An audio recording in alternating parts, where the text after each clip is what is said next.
친구가 많으면 과연 행복할까요? 돌아가신 저희 어머니께서는 되돌아보니 혼자 있는 게 더 좋았다고 늙음하게 말씀하시더라고요. 처음 그 말씀을 들을 때는 이해가 잘 되지 않았습니다. 사람은 더불어 살아가야 하는 법인데 혼자 있는 게 더 좋으셨다니. 하지만 저도 이제 나이가 들어보니 알겠습니다. 인생은 결국 오롯이 홀로 살아갈 줄 알아야 행복하다는 것을요. 안녕하세요. 오늘도 즐거운 노년입니다. 우리 인생에서 가장 중요한 것 중 하나는 바로 우리 곁에 좋은 사람을 두는 것입니다. 사람은 홀로 살아가도록 만들어지지 않았으니 언제나 곁에 사람이 있어야 한다고 굳게 믿는 어르신들도 계시죠. 그런데요, 그게 꼭 그렇지만은 않더라고요. 나 자신이 존귀한 사람이니 내 곁에 두어야 하는 사람도 반드시 존귀해야 합니다. 외롭다고 아무나 곁에 두는 것이 아니라 반드시 귀중하고 나를 배려하는 사람을 곁에 두어야 합니다. 고양시 일산에 사시는 할머니 한 분께서는 이런 사연을 보내오셨습니다. 할머니께서는 어릴 적부터 그리 넉넉하지 못한 환경에서 자라왔습니다. 할머니의 부모님은 가난했지만 가족의 정을 아시는 분들이었고 늘 주변 사람들에게 베풀길 좋아하시는 분들이셨다고 합니다. 그런 분들 아래에서 자랐으니 할머니 또한 사람 귀한 줄 알고 주변 사람에게 애정을 가득 가진 사람으로 자라날 수 있으셨죠. 하지만 평생 시골 변두리에서 농사일만 하셨던 할머니는 세상 물정을 모르셨다고 합니다. 그랬기에 어느 날 덜컥 부모님의 주선으로 처음 보는 남자와 결혼하게 되었고 할머니는 부모님의 말씀이기에 이게 당연한 순리이겠거니 하고 순종하셨다고 합니다. 하지만 그게 할머니 삶의 고난이 찾아온 계기였습니다. 할머니의 남편은 젊고 미남이었지만 술만 마시면 사람이 돌변하는 습관이 있었습니다. 평소에는 그저 방실방실 웃고 자상했지만 술이 한 잔, 두 잔씩 들어가면 어느새 도깨비 눈을 뜨고 할머니에게 고함을 지르는 것이 일상이었습니다. 할머니는 그런 남편이 두렵기도 했지만 그 또한 인생의 순리이겠거니 싶어 남들도 다 자신처럼 살겠거니 믿고 조용히 위로는 남편을 받들고 아래로는 자식 셋을 부지런히 키우셨습니다. 그런 할머니의 고운 성품을 하늘도 아셨던 걸까요? 자식 중 할머니를 가장 행복하게 하는 것은 바로 둘째 아들이었습니다. 장남은 일찍이 철이 들었지만 그만큼 술에 빠져 사는 아버지를 미워하는 속도가 빨라 얼른 집을 나가버렸고 둘째 아들은 그런 장남과는 다르게 학창 시절부터 할머니를 곁에서 보필하고 어린 나이에도 할머니의 힘든 마음을 헤아려 부지런히 재롱을 떨었습니다. 무엇보다 둘째는 남편의 잘생긴 얼굴을 닮아 미남이었고 고운 성품은 할머니를 닮아온 동네 사람들도 둘째 아들을 입이 마르도록 칭찬했고 그런 둘째는 할머니의 큰 자랑이었습니다. 시간이 흘러 둘째도 대학에 갈 나이가 되었지만 할머니 수중에는 그리 큰 돈이 없었습니다. 남의 집삭 바느질과 식당 일로 부지런히 돈을 모아봤지만 돈이 들어오는 족족 남편이 술과 노름값으로 써버리는 탓에 생활비도 빠듯했기 때문입니다. 먼저 타지로 나가 결혼까지 한 장남은 자기네 먹고 살기도 바쁘다며 무뚝뚝하게 대답하기 일쑤였고요. 어려운 상황이었지만 할머니는 차마 둘째에게 널 대학에 보낼 수 없다고 말할 용기가 나지 않았습니다. 둘째는 이미 교내에서 우수한 성적으로 선생님들의 칭찬을 받는 상황이었으니까요. 결국 시간이 되어 눈을 꼭 감고 할머니는 둘째에게 사실대로 이야기했습니다. 돈이 없어 대학에 보내주기 어려울 것 같다고 말이죠. 마음을 굳게 먹고 차분하게 이야기하려 했지만 서러워서 눈물이 북받쳤습니다. 다른 누구보다 예쁜 아들의 미래를 부모된 도리로서 지원해주지는 못할 망정 맞고 있다는 생각 때문이었겠죠. 그렇게 펑펑 우는 할머니의 두 손을 둘째는 부드럽게 맞잡았습니다. 어머니, 괜찮아요. 수석 합격이라 장학금을 대학교에서 전액 지원해 준답니다. 큰 걱정하지 마셔요. 할머니는 아직도 그때 둘째의 부드러운 말씨와 든든하던 손을 기억하신다고 합니다. 그렇게 둘째는 대학교에 무사히 입학하였고 학교에 들어가서도 한량처럼 지내지 않고 부지런히 과외까지 하여 집안 살림에 도움까지 주었다고 합니다. 그런 둘째 덕에 할머니는 식당 일을 줄일 수 있었고 덕분에 막내 아들까지 무사히 대학교에 입학할 수 있었답니다.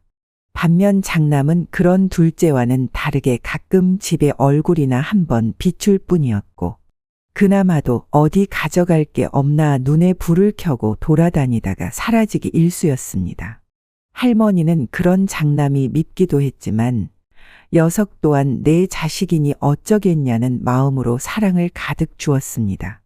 시간이 흘러 할머니의 허리가 점점 더 굽어질 즈음 바깥에 잠시 외출했다가 집에 돌아온 할머니는 남편이 집안에 쓰러져 있는 것을 발견하고 말았습니다.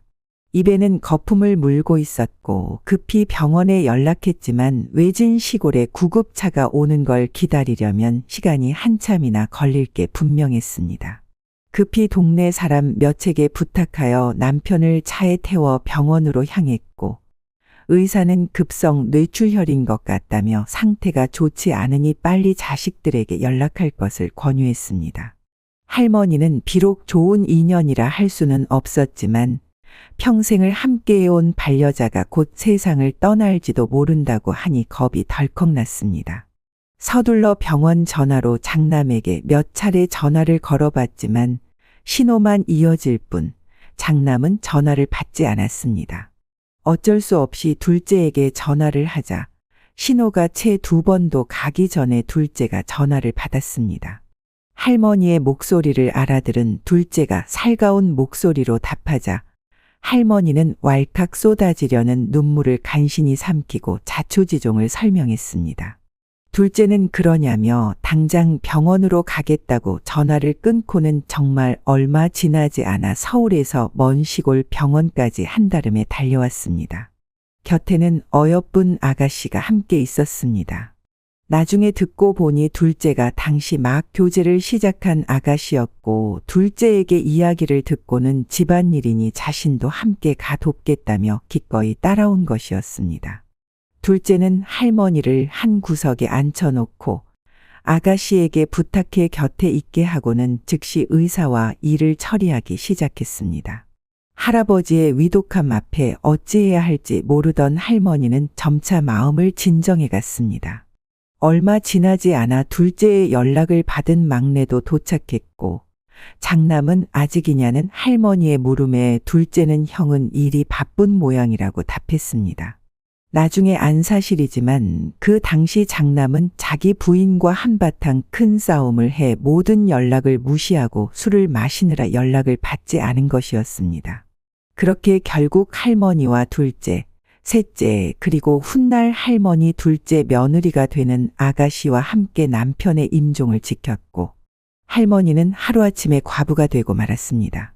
다행히 둘째가 나서서 모든 일을 처리해 주었고 할머니는 상복을 입은 채 상실감을 달랠 시간을 가질 수 있었습니다. 하지만 문제는 장남이 장례식장에 나타나고서부터였습니다. 술에 얼큰이 취해 나타난 장남은 왜 자기에게 먼저 연락을 하지 않았느냐며 또 둘째만 편애하는 거냐고 고래고래 소리를 질렀습니다. 할머니는 아직도 그때를 생각하면 가슴 한구석이 무너져 내리는 것 같다고 하십니다. 다른 것도 아닌 아버지 장례식장에서 그런 행패라니요. 하지만 지혜로운 둘째가 그런 형을 다독이고 상황을 정리해 준 덕분에 발인까지 무사히 마칠 수 있었습니다. 이후 남편 앞으로 있던 작은 땅과 집은 모두 할머니 앞으로 이전되었고 아버지 상실에 대한 슬픔 때문인지 둘째는 그때 병원에 데리고 왔던 아가씨와 결혼하겠다며 할머니에게 찾아왔습니다. 아직 자기 식구도 아닌 상황에서 발 벗고 나선 참한 아가씨를 마다할 이유가 없었습니다. 할머니가 곁에서 봐온 둘째 며느리는 누구보다 착한 아가씨였고 무엇보다 둘째를 믿었기에 즉시 결혼을 승낙했습니다. 하지만 그건 비극의 시작이었습니다. 선남선녀가 만났기에 오래도록 행복할 줄 알았던 둘째네 집안은 둘째 며느리가 뜻하지 않게 중병에 걸려 쓰러지는 걸 기점으로 기울기 시작했습니다. 당시에는 이름도 희귀한 병이라 병원비가 많이 들었고 둘째가 홀로 그 비용을 감당하려다 보니 결국 할머니에게 보내던 생활비도 점차 줄어들기 시작했습니다. 보통 자식이 생활비를 줄이면 서운한 게 노인의 마음이지만 다른 누구도 아닌 둘째가 어려움 때문에 결정한 일이었습니다. 서운함보다는 안타까움이 앞섰습니다. 그렇게 몇 년이 흐르고 시간이 많이 지났지만 둘째 며느리의 병색은 나아질 기미가 보이지 않았습니다. 그 사이 할머니는 할머니대로 점점 생활비가 부족해져 갔고 때마침 막내 아들이 고생하지 마시고 시골집은 당분간 놔두고 자기와 함께 살자고 말해 주었습니다. 막내 아들네도 결혼한 지 그리 오래된 상황은 아니었지만 당장 생활비를 절약해 둘째를 돕고 싶은 마음의 할머니는 즉시 그 말을 받아들였습니다. 그런데 웬걸 이번에는 장남내가 펄쩍 뛰는 게 아니겠어요. 평생 시골에만 살아오신 어머니가 어떻게 도시에 적응하시냐고. 그럴 바에는 자기네가 시골에 내려오겠다는 겁니다. 장남도 장남이었지만 할머니는 첫째 며느리가 전부터 그리 마음에 들지 않았습니다. 허구한 날 아들과 싸우는 건 물론이고 할머니에게 제대로 된 안부 인사 한 번 한 적이 없었으니 당연한 일이었죠. 하지만 한번 고집을 부리기 시작한 장남은 온갖 이유를 들며 시골집에 자기네가 들어와 살겠다고 떼를 썼고 결국 자식 이기는 부모 없다는 말처럼 할머니는 장남 식구와의 합가를 허락했습니다. 처음에는 생각보다 괜찮은 것 같았습니다. 텅 비었던 집안이 장남 부부로 가득 차니 사람 사는 기운이 돌아 좋았기 때문입니다. 하지만 그것도 잠시 장남네 부부는 점차 본색을 드러내기 시작했습니다. 시작은 첫째 며느리였습니다. 어머니, 그런데 이 진명이는 어머니 이름으로 되어 있는 거죠? 어머니, 요즘은 유산 때문에 다툼도 많다고 하니까 어머니 살아계실 때 우리 정수 아빠 이름으로 해놓는 게 좋지 않겠어요? 아니, 뭐가 그리 서운하다고 하세요? 저도 다 어머니 생각해서 하는 말인데. 할머니는 눈 하나 꿈쩍하지 않고 자신이 죽은 다음을 이야기하는 첫째 며느리에게 질릴 정도였습니다. 어떻게 인두겁을 쓰고 저런 말을 할까? 자기 시아버지가 죽었을 때는 눈물 한 방울 흘리지 않던 것이 이제 와 내가 죽은 다음 일을 이야기한다니. 하고 말이죠. 첫째 며느리는 할머니가 자기 말을 들어주지 않을 것을 알게 되자 일순간 태도가 돌변했습니다. 처음에는 어머니 하면서 사근사근한 척을 하더니 본색을 드러낸 것이죠. 작게는 반찬을 가지고 투정하더니 나중에는 이 집과 동네 자체가 마음에 들지 않는다며 매일 짜증을 내기 일쑤였습니다. 문제는 그런 첫째 며느리의 만행을 알면서도 가만히 있는 장남이었습니다. 어느 날은 장남과 첫째 며느리, 할머니가 함께 있는데 할머니에게 며느리가 또다시 유산 상속 이야기를 하는 것이었습니다. 할머니는 속에 불이 나는 것 같았지만 장남이 알아서 며느리를 자중시키겠거니 했지만 놀랍게도 장남은 강 건너 불구경을 하듯 할머니의 눈치를 살필 뿐 입 하나 꿈쩍하지 않는 게 아니겠어요. 할머니는 그제야 장남과 첫째 며느리가 모두 한 통속이라는 것을 깨닫고 말았습니다. 가슴에 화가 치밀고 그나마도 자식이라 차마 들끓는 화를 내뱉지는 못해 밤잠을 이루지 못했습니다. 이제와 당장 나가라고 해봤자 또 둘이서 난리를 칠게 뻔히 보이니 차마 입 밖으로 말하기도 어려웠습니다. 둘째가 할머니에게 부탁한 것은 그 즈음이었습니다. 항상 전화로 안부 인사는 자주 했지만 둘째의 얼굴을 직접 보는 것은 오랜만이었기에 할머니는 설레는 마음으로 순식간에 준비를 마쳤습니다. 그런데 이게 웬걸. 정말 오래간만에 만난 둘째의 얼굴은 전과 달리 무척이나 수척해져 있었습니다. 윤기 나는 머리와 피부는 푸석하고 광채 나던 눈동자에는 피로가 가득했습니다. 할머니는 단번에 그것이 둘째 며느리와 관련된 일이라는 것을 알아채고는 자초지종을 물었습니다. 그러자 둘째가 곧바로 울음을 터뜨리며 자기는 불효자라며 통곡을 하는 게 아니겠어요. 당황한 할머니는 그런 둘째를 다독이며 괜찮으니 무엇이든 말해보라고 자식을 격려했습니다. 겨우 마음을 진정시킨 둘째로부터 들은 이야기는 감명했습니다. 둘째 며느리가 아주 위독한 상태이고 새로운 수술이 필요하다고, 그에 따라 병원비가 더 들게 생겼다고. 그런데 그간 모아온 돈을 모두 치료비로 지출한 탓에 이제는 자신이 감당할 수 없다는 것이었습니다. 할머니는 지극한 효심을 지닌 둘째가 무엇을 바라는지 어렵지 않게 알 수 있었습니다. 바로 할머니의 집과 재산이었겠죠. 하지만 지극한 효자답게 둘째는 차마 그것을 자기 입 밖으로 낼 수가 없으니 그동안 혼자 끙끙 앓기만 하다가 결국 자기 어머니 앞에서 통곡하고 만 것이었습니다. 그나마도 둘째는 통곡을 마친 뒤에 자신이 잘못 생각한 것 같다며 서둘러 자리를 떠나려 했습니다. 차마 자기 어머니의 터전을 빼앗을 수 없다는 지극한 효심 때문인 게 분명했습니다.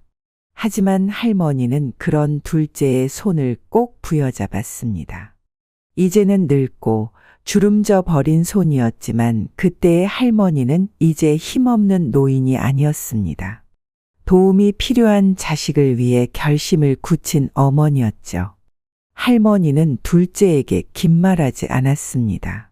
그저 이제는 엄마가 다 알아서 할 테니 걱정하지 말라고.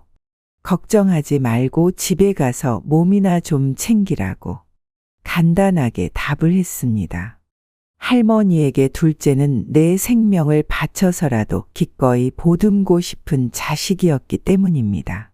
하지만 그러기 위해서는 아직 난관이 남아 있었습니다. 바로 장남 부부였습니다. 이미 결심을 굳힌 할머니는 집으로 돌아가는 즉시 장남 부부를 불러 결정한 사실을 통보했습니다. 그러자 예상대로 장남과 첫째 며느리는 노발대발하기 시작했습니다. 그동안 내가 어머니를 모신 세월이 얼만데 이럴 수가 있냐며 자식에 대한 배신이라고 고함을 지르기까지 했습니다. 할머니는 그때 정말 어이가 없었다고 하십니다. 장남이 자기를 모셔봤자 근 몇 개월뿐이었고 그간 집안의 대소사를 살뜰히 챙긴 것은 모두 둘째였으니까요. 나중에는 눈앞에서 눈물까지 짓는 장남의 모습에 할머니는 마음이 약해질 뻔했지만 굳게 정신을 다잡았습니다.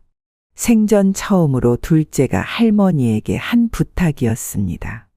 도움을 구하는 자식을 내버릴 어머니는 이 세상 어디에도 없었으니 할머니는 이 응석바디 둘을 책임질 생각을 말끔히 지워버렸습니다. 결국 장남네 부부는 할머니가 뜻을 무르지 않을 것을 깨닫고는 곧바로 짐을 챙겨 떠나버렸습니다.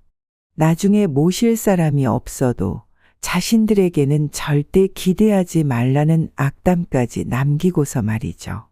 할머니는 가슴에 대못이 박히는 것 같았지만 마음을 다잡았습니다. 둘째에게 곧바로 집과 재산을 뜻대로 처리하라는 소식을 전했습니다. 전화 너머에서 오래도록 통곡하는 둘째의 목소리가 들려왔습니다. 아이러니하게도 할머니는 그런 둘째의 곡소리를 들으며 자신의 선택이 틀리지 않았음을 깨달으셨다고 합니다. 이후에 할머니는 막내 집안에 한동안 머무르셨다고 합니다. 막내 며느리는 살가운 맛은 없었지만 그래도 웃 어른을 공경할 줄 아는 착한 아이였습니다. 덕분에 할머니도 막내 며느리와 어렵지 않게 편히 지낼 수 있었다고 합니다. 하지만 아무리 그렇다고는 해도 결국 남은 남인 법입니다. 할머니는 자기 터전을 잃었다는 상실감에 하루하루 허전함을 느끼며 살아가셨다고 합니다. 돌아가신 부모님과 함께하던 어린 시절, 남편과의 사별, 장남네 부부와의 참상까지 인생이란 무엇인지 고뇌하는 시간도 가지셨다고 합니다. 상황이 좋아지기까지는 그리 오랜 시간이 걸리지 않았습니다. 둘째로부터 연락이 온 것이었는데 이상하리만큼 둘째의 목소리는 상기되어 있었습니다. 자초지종을 들어보니 할머니의 도움으로 둘째 며느리가 무사히 수술받았고 상태가 많이 호전되었다는 것입니다.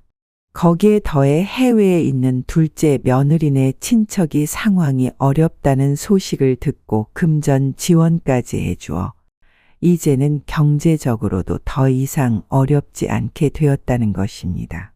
할머니는 잘 되었다며 둘째에게 아낌없는 축하를 보내주었습니다. 뜻밖의 권유를 받은 건 그때였습니다. 다름 아닌 둘째가 어머니만 괜찮으시면 둘째 며느리가 퇴원하는 대로 어머니를 모시고 살고 싶다는 겁니다. 세 형제 중 어머니의 사랑을 가장 많이 받은 건 자신이고 둘째 며느리도 어머니께 은혜를 받았으니 둘이서 물심양면으로 복을 갚으며 살겠다면서요. 잠시 고민하시던 할머니는 둘째의 권유를 거절했습니다. 당황하는 둘째에게 할머니는 차분하게 설명을 이어나갔습니다. 큰 병 앞에 효자 없듯이 고부가 함께하면 효자 노릇도 힘든 법이라고. 말은 고맙지만 당분간은 막내 아들 집에 머물다가 나이가 들면 그나마 정신이 멀쩡할 때 요양원이든 어디든 들어가겠다고. 물론 할머니라고 둘째와 함께 사는 것이 싫은 건 아니었습니다. 요양원에 들어가는 것은 더더욱 싫었고 말이죠. 하지만 둘째는 이제 할머니에게 유일하게 남은 빚 없는 자식이었습니다. 장남에게는 재산 처리 문제 때문에 이미 원망받고 있었고 막내도 말은 하지 않았지만 뒤로는 어려움을 감내하고 있을 게 분명했습니다. 하지만 둘째는 그런 둘과 다르게 할머니와 오롯이 정과 도움만을 주고받은 사이였습니다. 둘째에게마저 늙은 부모로서 신세를 지고 싶지는 않았습니다. 지금 돌이켜보면 둘째마저 장남처럼 돌변할까 두려웠던 것 같다고 할머니께서는 회상하셨습니다. 그런데 말입니다. 하늘도 무심하지는 않으셨던 걸까요? 둘째는 그런 할머니에게 웃음을 지으면서 어머니께서 그러실 줄 알았다고, 그럴 줄 알고 선물을 준비했다는 겁니다. 무슨 선물이냐는 할머니의 물음에 둘째는 사실 며느리 친척분이 사업을 크게 하시는데 이번에 고양시 일산 쪽에 빈 아파트 하나가 있다며 원하면 그쪽에 들어와서 살라고 했다는 겁니다. 둘째 부부는 이사 갈 생각이 없었지만 어머니 생각이 나더라며 원하시면 그쪽에 몸만 들어가시면 되도록 자기가 다 준비하겠다고 조심스럽게 말하는 게 아니겠어요. 할머니는 그 순간 하늘이 아직 자신을 버리지 않으셨음을 실감하고 즉시 그렇게 해달라고 하셨다고 합니다.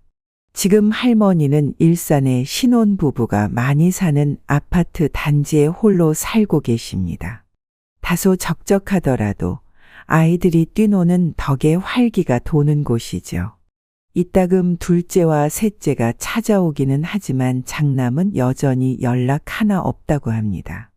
하지만 전과 달리 할머니는 더 이상 적적하지도 어릴 적처럼 혼란스럽지도 않다고 하십니다. 남편을 잃고 장남과 한바탕 일을 치르면서 큰 교훈을 얻은 것이죠. 세상은 나 혼자 오롯이 서지 않으면 그 누구도 도와주지 않는다고. 설사 그것이 자식이라 할지라도 부모를 돕지 않을 수도 있다고. 그렇다고 할머니가 외롭게만 사시는 건 아닙니다. 할머니는 오히려 혼자일수록 적극적으로 바깥에 출입하고 사람들과 많이 이야기해야 한다고 말씀하십니다. 혼자 벽만 보고 있으면 사람 정신이 금방 나가고 말아. 어떻게든 정신을 붙잡고 잠깐이라도 산책하러 나가야 온전한 정신을 붙잡지. 할머니는 자신의 말씀대로 가능하면 매일 바깥에 나가 집 앞 산책로를 걸으신다고 합니다. 산책로를 걷다 보면 나무에 앉아 지저귀는 새들의 노랫소리를 들을 수도 있고 두 손을 꼭 잡고 걷는 연인들도 볼 수도 벤치에 앉아 사색에 잠긴 사람들을 볼 수도 있습니다.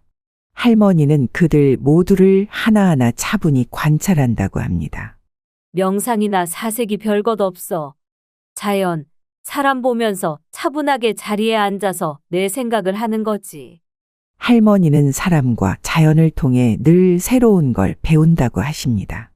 가령 나무에 앉아 지저귀는 새를 통해서는 매번 저렇게 어여쁘게 울면서도 삶을 영위하는 부지런함을 배우고 매일 같이 땀 흘리며 운동하는 젊은이들을 보면서는 자기 관리의 중요성과 건강한 정신의 중요성을 되새기신다고 합니다.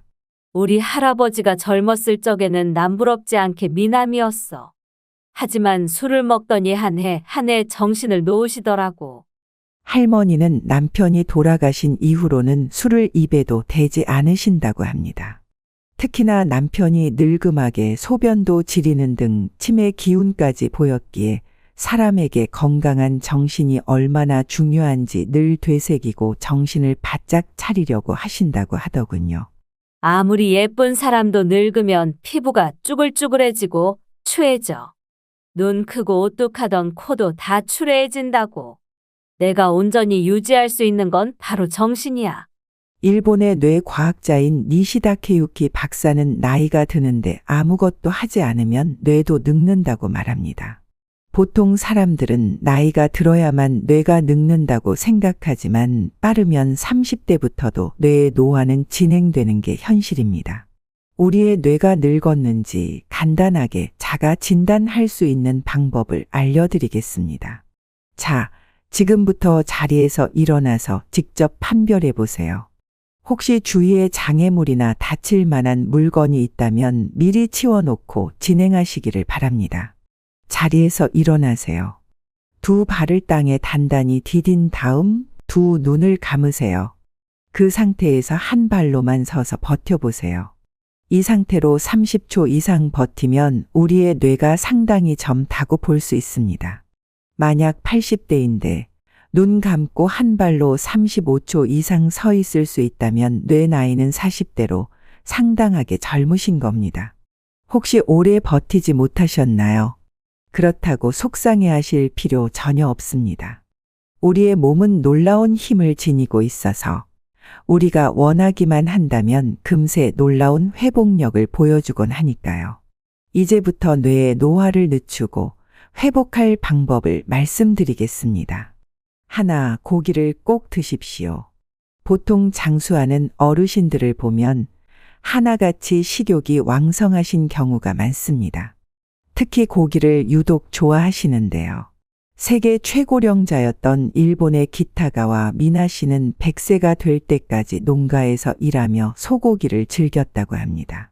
우리의 뇌는 상당히 민감한 것이라 고기가 함유한 단백질에서 필요한 아미노산을 섭취하지 못하면 뇌 속 물질을 만들지 못하고 그에 따라 인지 기능이 저하된다고 합니다. 둘, 식사를 즐기십시오. 밥을 잘 챙겨 먹지 않거나 식사를 즐기지 않으면 우리 몸에 필요한 영양소들이 도달하지 못합니다. 그것이 반복되면 결국 뇌까지 굶게 되고 우리의 몸 전체가 약해진다고 합니다. 셋, 집을 따뜻하게 하십시오. 방이 추우면 혈관이 수축해서 혈압이 올라가고 결과적으로 치매에 걸릴 위험이 올라갑니다.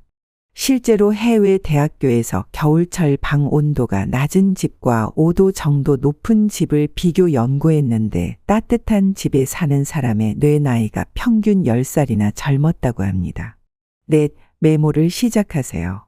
무언가를 기억하려는 행동은 우리의 뇌를 극도로 활성화합니다. 나이 드신 분들은 방금 말했던 것도 까먹고 금방금방 잊어버리시죠. 그렇다고 좌절할 필요가 없습니다. 지금 당장 가까운 수첩과 볼펜을 챙겨서 뭐든 적어서 메모하세요. 당장은 기억하지 못하더라도 수첩을 보면 기억이 되살아날 겁니다.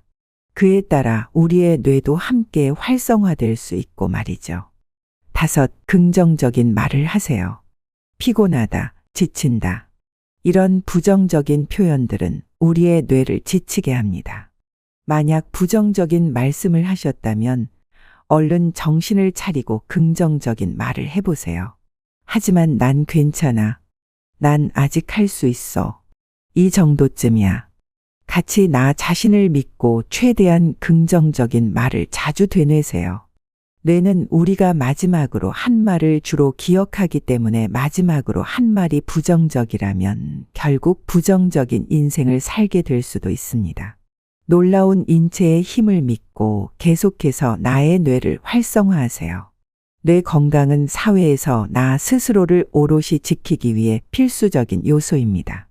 그리고 이제 그 다음은 바로 혼자서 어떻게 시간을 보내는 것이겠죠. 노년이 되면 곁에 있던 친구들은 물론 가족마저 만나기 힘들어집니다. 하지만 그런 때일수록 우리는 힘을 내야 합니다. 내가 살아가야 할 인생은 아직 많이 있기 때문에 혼자 한탄만 하기에는 시간이 너무나도 많기 때문이죠. 뇌 건강을 지키며 혼자 오롯이 살아갈 방법을 알려드립니다. 하나, 모임에 나가보세요. 가까운 경로당이나 소모임, 무엇이든 좋습니다. 지역 축제에도 구경을 가보세요. 젊은 사람들이 많이 모인 곳일수록 쑥스럽지만 그만큼 좋은 에너지가 넘칩니다. 사람들의 시선을 신경 쓰기보다 나 자신의 건강을 위해 용기를 내보시길 바랍니다. 2. 나만의 취미를 가져보세요. 다른 누구와도 공유하지 않는 나만의 취미를 가지는 건 정말로 중요합니다. 작은 식물 가꾸기, 혼자만의 산책, 요리하기 등등. 무엇이든 좋습니다. 내가 가장 관심을 가질 만한 일을 찾아서 그것에 온전히 몰입하시길 바랍니다. 행복은 멀리 있지 않습니다. 내가 나의 행복을 위해 온전히 몰입할 때 복과 기쁨은 내 곁으로 찾아옵니다. 3. 운동을 시작하세요. 작은 운동이라도 좋습니다. 이따금 산책하러 나가 나의 몸과 정신을 활성화해 보셔요. 사람의 몸은 원래 가만히 있을 수가 없는 것이라서 계속해서 움직여 주어야 합니다. 혼자서 오롯이 버텨나가기 위해서는 건강한 몸이 필요합니다. 운동을 하면서 사람들과 간단한 대화라도 나눌 수 있다면 더욱 좋습니다. 어떠셨나요? 오늘 내용이 우리 선생님 한 분 한 분에게 도움이 되었으면 하는 마음으로 제작한 영상입니다. 우리는 모두 놀라운 존재입니다. 젊은 사람은 혈기와 패기가 있지만 우리에게는 그들이 가지지 못한 경험과 관록이 있습니다. 그리고 그걸 오롯이 잘 지키고 예쁘게 보듬는 것은 바로 우리의 몫입니다. 노인이라 할지라도 충분히 아름다울 수 있습니다. 혈기 어린 젊은이보다 아름다운 말씨와 행동으로 그들의 본이 되어줄 수 있습니다. 행복은 멀리 있는 것이 아닙니다. 바로 내 곁에 나 자신으로부터 찾아 쟁취하고 지키는 것입니다. 오늘도 즐거운 노년 되시길 바랍니다.